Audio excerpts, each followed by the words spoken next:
everyone, it's me, Pluto, and it seems that we've come all around the circle to back to when we met. Because Mom, she came home from the Costco Jumbo Mart on the weekend, and she said there was no more toilet paper again. Did you even know that roll is a pretty recent invention? And way before you could hoard them, the two-legged still managed to keep their bums nice and clean. That's right.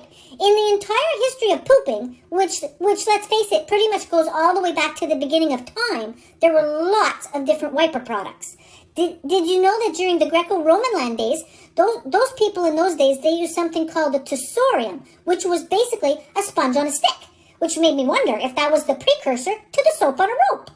Anyways, so the Greeks, they would also tidy up in the back with rounded ceramic pieces called passoi. It's totally true. And some archaeology diggers, they uncovered an ancient wine cup, and it was engraved with a picture of a man, and he was wiping himself with a passoi.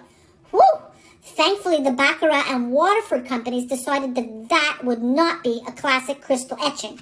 Anyways, the Greeks were also very symbolic in their cleaning rituals because they would sometimes wipe with ostraka, which was broken ceramics, which were scratched with the names of their enemies. Ha! You can't get more symbolic than that. And then in the middle of all the ages, the two-leggeds, they cleaned their poop chutes with moss or coconut husks, or wool or corn cobs, or even bits of cloth and tapestry. And then when the printing press came along, newspapers and old catalogs got recycled. And I'm not talking about the blue boxes. So then in the 17th century, the Francelands, they invented something really cool called the bidet, okay? Which means pony or small horse, because that's how you sit on a bidet, okay? It's like a sink for your bum, and you could just swish some water around and clean yourself up.